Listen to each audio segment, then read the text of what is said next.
একটা উদাহরণ দেখা যাক যে কিভাবে এই 4টা ধাপ অনুসরণ হয়। প্রশ্ন বলা আছে students are losing interest in attending school. স্কুলে তারা আগ্রহ হারাচ্ছে অ্যাটেন্ড করায়। What do you think the causes are, কারণ কি? What solutions can you suggest, তুমি কি সলিউশন সাজেস্ট করো? তাহলে প্রথম ইন্ট্রোডাকশন অংশে বলা ছিল যে আমাদের আগে প্রশ্নটা বুঝতে হবে, প্যারাবেজ দ্য গিভেন প্রবলেম। হ্যাঁ, মানে যে সমস্যাটা দিচ্ছে এটা আমাদের প্রথম মনে মানে আমরা প্যারাফ্রেজ করে ফেলাবো যে কী কী লেখা যায়। তারপর রাইট ওয়ান কি কজ অ্যান্ড রিলেটেড সলিউশন, তারপর একটা কারণ এবং একটা সলিউশন আমরা লিখব। তো এখন এটা আমরা বুঝতে পারলাম যে one of the problem facing our school is that, আমাদের স্কুলে এখন যেই সমস্যা ভুগতেছে, that students are losing interest in attending স্কুলে অ্যাটেন্ড করতে পারতেছে না। দ্য মেন, ওইখানে বলছিল একটা কজ দেখাইতে, the main reason for this is the lowest teacher student ratio. একটা কারণ কি? Teacher student ratio, that means teacher থেকে স্টুডেন্টের সংখ্যা খুব বেশি। In a class on average there are 60 to 80 student, 60 to 80 students, 60 থেকে 80 students. So it is not possible for a teacher to give attention and listen to all the problems in class, and a possible solution is to engage students in the classroom activity by using pair or group works. তো এটা সম্ভব না যে টিচারের কাছে attention দেওয়া এবং listen করা সকল সমস্যা ক্লাসের, অ্যান্ড একটা সলিউশন হইতে পারে স্টুডেন্টদের এঙ্গেজ করা ক্লাসরুম অ্যাক্টিভিটিসে by pair or group works. তাহলে এখানে আমরা ইন্ট্রোডাকশন অংশ চলে গেল। এখন মেইন বডি প্যারাগ্রাফের জন্য তারা বলছিল যে এখানে কি বলা ছিল মেইন বডি প্যারাগ্রাফের জন্য সেখানে বলা ছিল যে কজের জায়গায় টপিক সেন্টেন্স একটা দিয়ে ওইটার এক্সপ্লেন করে এক্সাম্পল দিতে। আচ্ছা, তো মেইন বডি প্যারাগ্রাফ আমরা যদি যাই, তো এখানে টপিক সেন্টেন্স দিব। One of the main causes of losing interest in attending school is the lowest teacher student ratio. এটা হলো টপিক সেন্টেন্স, যে স্টুডেন্ট টিচারের রেশিও কম। Bangladesh is a populous country, আর এটা এখন আমরা এক্সপ্লেন করতেছি কেন স্টুডেন্ট টিচার রেশিও কম কেন। স্টুডেন্ট টিচারদের থেকে বেশির কারণ কি? বাংলাদেশ একটা populous country and we get a reflection of it in our classroom. Bangladesh জনবহুল, এই জন্য ক্লাসে স্টুডেন্ট সংখ্যা বেশি থাকে।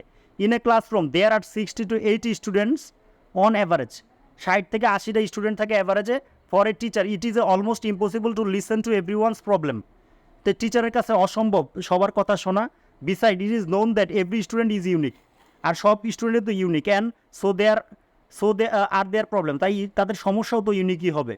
As a result students become frustrated and do not get the motivation to attend school, আর এই জন্য ফ্রাস্ট্রেট হয়ে তার স্কুলে আসে না রেগুলারলি।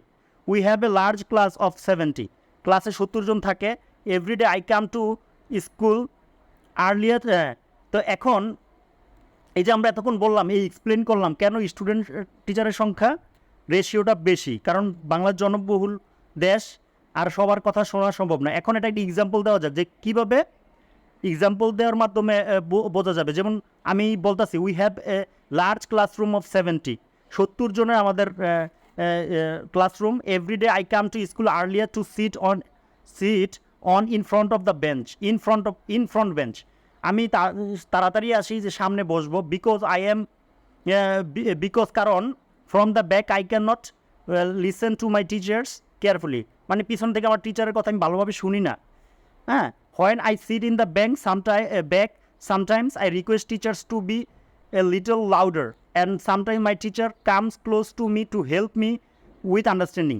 তো আমি যখন পিছনে বসি I sit in the back, হ্যাঁ, সামটাইমস আই রিকোয়েস্ট টিচারকে রিকোয়েস্ট করি to be a little louder, আর কিছুটা জোরে একটু বলতে। And sometimes my teacher comes close to me, আমার কাছে আসে two help me with understanding, আমাকে বোঝাতে। But we are 70 and one teacher can not help every one with their diverse problems.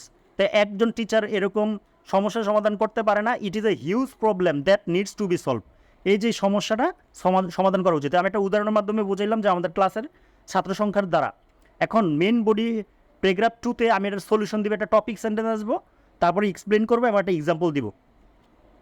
তো if we want to solve the problem, যদি এই সমস্যার সমাধান করতে চাই, students more involve in the class is really important. এই যে একটা টপিক সেন্টেন্স দিলাম, যদি সমাধান করতে চাই ইনভলভমেন্ট খুব জরুরি, বেশি থেকে বেশির। এখন এটার ব্যাখ্যা দিই। One effective solution could be implementing project based learning initiatives, এটা প্রজেক্ট বেসড লার্নিং ইনিশিয়েটিভ করা যেতে পারে। For example initiatives where students work on real world, যেখানে স্টুডেন্টরা মনে করবে যে আমরা প্র্যাকটিক্যালি রিয়েল ওয়ার্ল্ড প্রজেক্টসে আছে, অ্যালাইন্ড উইথ, সাথে থাকবে দেয়ার ইন্টারেস্ট, হ্যাঁ, মানে তাদের আগ্রহ থাকবে। ফর এক্সাম্পল এই school could partner with local business, একটা মানে লোকাল বিজনেসের সাথে পার্টনার করতে পারে স্কুলটা to create a project where students develop marketing campaigns, যেখানে স্টুডেন্টরা নিজেরা সরাসরি কীভাবে মার্কেটিং করতে হয় এটা বুঝতে পারবে। Or design solution to community problems, অথবা এরকম সলিউশন করবে যেটার তাদের সমাজ ব্যবস্থার বা কমিউনিটির problem. This approach fosters engagement, আর এইভাবে তারা কী হবে, জড়িত থাকবে and relevance, making school more appealing to students, আর তখন তাদের কাছে স্কুলটা খুব আকর্ষণীয় হবে। তো এখানে আমরা প্রথম একটা টপিক সেন্টেন্স বললাম যে স্টুডেন্ট ইনভলভমেন্ট বাড়ানো উচিত, এক্সপ্লেন করলাম।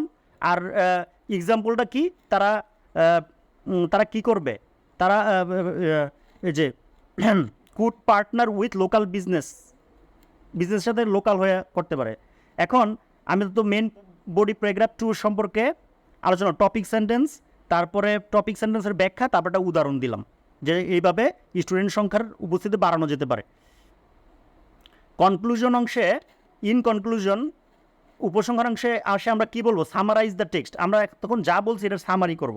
তো সামারি কি, big classes, long lessons and the fair of making mistake, যে আমরা বড় বড় ক্লাস, দীর্ঘ বক্তৃতা, হ্যাঁ, এবং মেকিং মিস্টেক, আমরা ভুল করি অনেক সময়, can make it hard to someone to be in school, এটা স্কুলে থাকাটা অনেকের কাছে একটু কঠোর হয়ে যায় এই ব্যাপারগুলো। But there are many ways to make it more fun, কিন্তু অনেক উপায়ে এগুলো খুব আনন্দপূর্ণ করা যায়। Working with the friends in class, হ্যাঁ, বন্ধুদের সাথে এসে কাজ করা, প্লেয়িং গেমস, খেলাধুলা করা, ডুইং প্রজেক্টস, বিভিন্ন প্রজেক্ট, ওই যে একটু আগে দেখলাম প্রজেক্টে অংশগ্রহণ করা, and even learning from mistake, আমরা ভুলের থেকেও শিখতে পারি, can make school more interesting, এই বিষয়গুলো স্কুল বিষয়টাকে কী করবে, খুব মোর ইন্টারেস্টিং করবে। আর এটা জানার বিষয়, পরীক্ষায় অ্যান্সার করার সময় এই introduction, main body, paragraph, conclusion এগুলো লেখার দরকার নেই। আমরা যেমন রচনা লেখার ক্ষেত্রে এগুলো দেই না, ঠিক এগুলো হবে না, হ্যাঁ, এটা নর্মালভাবেই লেখা যাবে। এগুলো ছাড়া এগুলো আলাদা আমি লিখছি জাস্ট বোঝার সুবিধার্থে, যে কোনটা ইন্ট্রোডাকশন, কোনটা মেইন বডি প্যারাগ্রাফ 1, আর কোনটা মেইন বডি প্যারাগ্রাফ 2, আর কোনটা কনক্লুশন, হ্যাঁ। তো এইভাবে আমরা সলভ করতে পারি। এইখানে এটা দেওয়া আছে ক্লাস 9-এর experience 5, expressing a solution to a problem, এটা টেক্সট বুকের আলোকে এইভাবে সমাধান করতে বলা হয়েছে। আজ এই পর্যন্তই, সবার জন্য শুভকামনা।